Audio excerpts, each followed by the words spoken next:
नमस्कार। आज कक्षा 10वीं का अध्याय पहला स्वर्णिम भारत प्रारंभ से लगाकर 1206 ईस्वी तक। स्वर्णिम का मतलब होता है सोने जैसा। भारत का इतिहास के बारे में जब जानकारी करते हैं तो जितना इतिहास पढ़ा जाए उतना कम है। भारत को प्राचीन समय के अंदर सोने की चिड़िया कहते। सोने की चिड़िया का अर्थ ये नहीं कि सोने की कोई चिड़िया थी। सोने की चिड़िया का अर्थ है कि सभी दृष्टि से, चाहे वो आर्थिक दृष्टि से हो, चाहे सामाजिक दृष्टि से हो, चाहे सांस्कृतिक दृष्टि से हो, चाहे खनिज हो, चाहे वनस्पति हो, चाहे शिक्षा हो, सब दृष्टि से सर्वश्रेष्ठ था, इसलिए उसको सोने की चिड़िया कहते हैं। हम जब अपना इतिहास पढ़ते हैं, जब प्रारंभ हुआ, हम तो कहते हैं आदि काल से भारत था और तब से लगाकर 1206 ईस्वी तक का काल के बारे में अपन हमारे इतिहास के बारे में छोटी सी जानकारी प्राप्त करें। जब ईसा का जन्म हुआ था उससे पहले हमारे देश के अंदर कई प्रकार के जनपद होते थे। जन का मतलब होता है लोग, जो एक निश्चित स्थान पर निवास करते थे। जब उनको आवश्यकता पड़ी तो वो एक परिवार की तरह रहने लगे। 1 से 2, 2 से 4, 4 से 8 ऐसे छोटे मिल कर एक कबीला का रूप धारण कर लिया। यानी छोटा सा स्थान पर रहने वाले लोग एक बड़े स्थान पर रहने लगे और बड़े जब स्थान पर रहने लगे उसको कबीला कहने लगे। यही कबीले 1, 2, 4, 5, 10 कबीले आपस में जब मिलने लगे तो उसको हमने कहा महाजनपद। ये महाजनपद का जो काल है वो ईसा से पूर्व, यानी ईसा से 600 ईसा पूर्व से लगाकर 325 ईसा पूर्व जब हम इतिहास पढ़ेंगे तब महाजनपदों के बारे में हमें जानकारी प्राप्त होगी। महाजनपद जो एक विशाल भूभाग पर निवास करते थे। ये महाजनपद अपने आप में बहुत शक्तिशाली होते थे। महाजनपद के अंदर मुख्य रूप से 2 प्रकार का शासन चलता था। एक चलता था गणतंत्र और दूसरा चलता था राष्ट्र। गणतंत्र का अर्थ है लोगों द्वारा चुना हुआ व्यक्ति ही जब शासन करता था तो उसको कहते थे गणतंत्र। परंतु जब एक राजा शासन करता था और राजा की मृत्यु के बाद में उसका पुत्र शासन करता था, उसकी मृत्यु के बाद में उसका पुत्र शासन करता था, उसको कहते थे राष्ट्रतंत्र, यानी या राजा का शासन है। राजा ही सर्वोपरि होता था। ये राजा अपनी जनता के हित के लिए ध्यान में रखकर कार्य करते थे। परंतु ये राजा की मनमाने ढंग से काम नहीं करते थे। इनके देखरेख के लिए एक परिषद होती थी जो इनको गलत कार्य करने से रोकने का कार्य करती थी। वो सलाह देती थी आपको ये करना चाहिए। इस महाजनपद के अंदर जो शासन व्यवस्था चलती थी उसके अंदर एक सर्व संस्था थी जिसको कहते हैं संस्थागत। ये संस्थागत में बैठकर राज्य के हित के अंदर कौन सा कार्य किया जाए उस हित के अंदर कार्य करने के लिए काम करते थे। हमारा जो स्वर्णिम इतिहास है,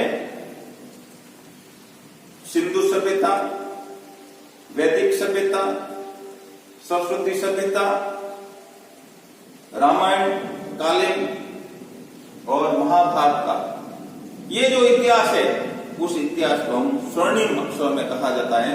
ये हमारा स्वर्णिम काल था। आपने देखा होगा जब भी हम निवास करते हैं, हमारी सभ्यता का विकास हुआ है वो सब नदियों के किनारे पर हुआ है। तो हमारी जो नदियां थी, सिंधु घाटी सभ्यता हो, गंगा नदी सभ्यता हो, सरस्वती सभ्यता हो, इसके पास ही लोग जाकर निवास करते थे। क्योंकि उनको रहने के लिए और पीने के लिए दोनों चीज, रहने के लिए जमीन और पीने के लिए पानी, ये दोनों ही चीजें नदियों के आसपास मिलती थी। क्यों? पीने के लिए पानी मिल जाता था और पास में जमीन है वो उपजाऊ मिलती थी। जब खेती करने के लिए पानी की आवश्यकता होती थी। तो इन नदियों के एक बीच का भूभाग भी होता था, ये बहुत ही उपजाऊ होता था, इसको दो आप कहते थे।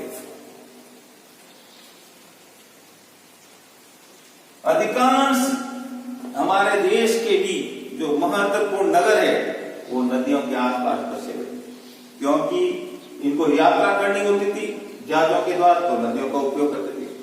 पीने के लिए पानी की आवश्यकता थी, नदियों का उपयोग, सिंचाई की आवश्यकता होती, नदियों का उपयोग, यानी सब चीजें नदियों के आसपास ही थी। इसलिए सब हमारी जितनी भी सभ्यता है वो नदियों के आसपास ही उसका निर्माण हुआ और उसका विकास हुआ। जब हम महाजनपदों के बारे में पढ़ते हैं तो मुख्य रूप से भारत के अंदर 16 महाजनपद, और ये अधिकांश जनपद जब हम भारत के नक्शे पर देखते हैं, अधिकांश जनपद हैं वो उत्तर और मध्य भाग के अंदर ही आपको दिखाई देंगे, या तो उत्तर के अंदर है या मध्य के अंदर। दक्षिण के अंदर आपको कम महाजनपद दिखाई देंगे, और इनमें से ही 4 जनपद हैं वो राजस्थान के अंदर निवास करते थे। ये जनपद अपने आप में स्वतंत्र होते थे, शक्तिशाली होते थे, और देश, समाज, राष्ट्र की रक्षा करना, उनका निर्माण करना, उनको सब प्रकार की सुविधाएं मिले, इसके बारे में कहा। जब हम इतिहास पढ़ते हैं तो बौद्ध धर्म का जो ग्रंथ है अंगुत्तर निकाय, उसके अंदर महाजनपदों के बारे में विस्तृत जानकारी प्राप्त होती है। उसी प्रकार जैन धर्म का भी एक ग्रंथ है भगवती सूत्र, उसके अंदर भी हमें महाजनपदों के बारे में विस्तार से जानकारी प्राप्त होती है।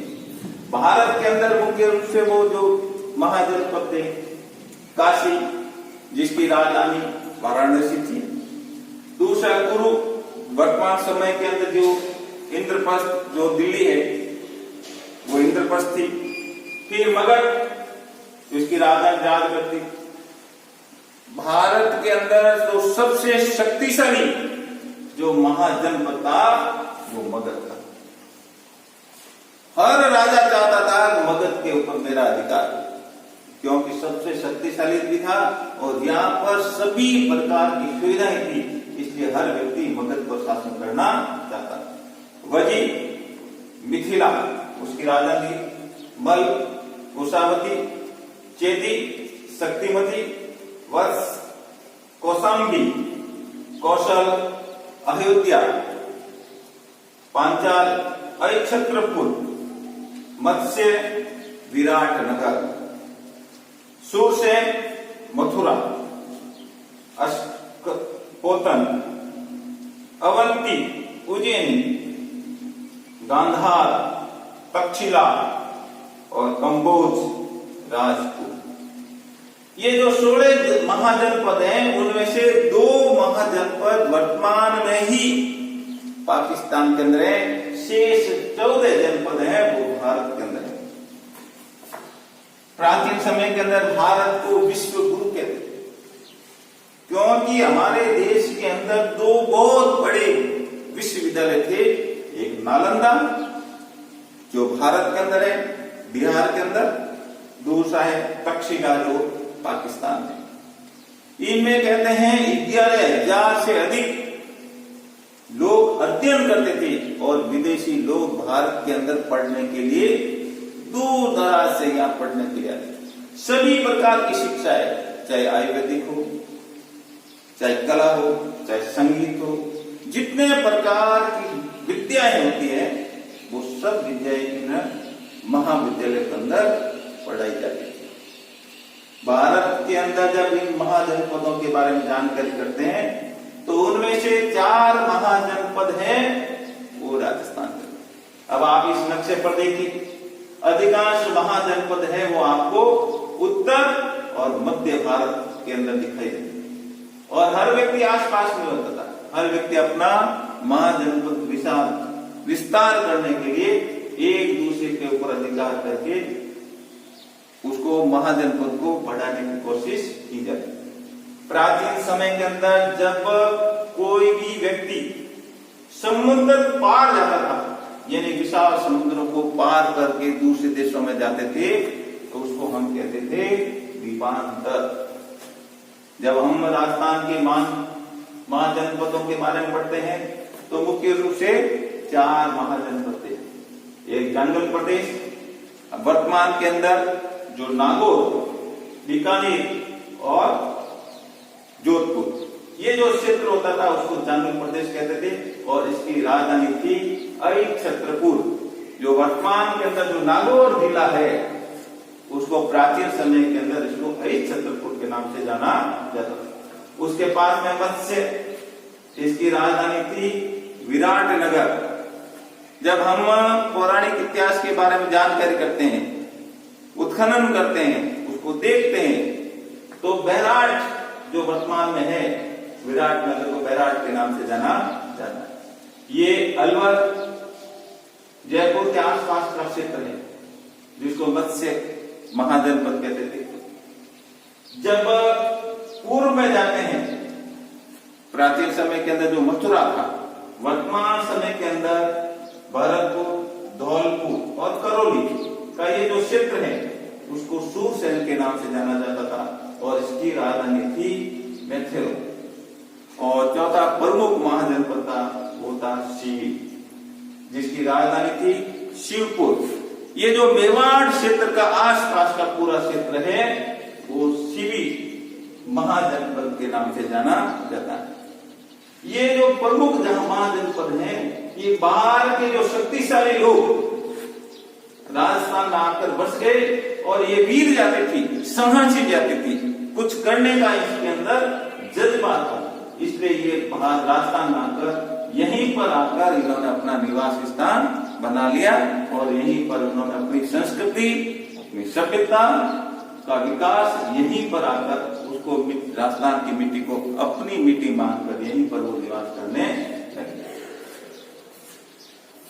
मुख्य रूप से जब स्वर्णिम इतिहास के बारे में पढ़ते हैं, वसुदेव कुटुंबकम, सोने की चिड़िया, ये हमारा भाव आज से नहीं, प्राचीन समय से ही रहा है। वसुदेव कुटुंबकम, विश्व का पूरा विश्व एक परिवार है, उसके ऊपर रहने वाले प्रत्येक व्यक्ति मेरा भाई बहन, पूरा विश्व का कल्याण हो, यही सोच रखकर हम कार्य करते हैं।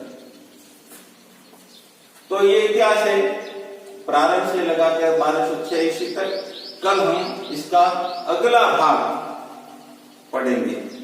जय हिंद।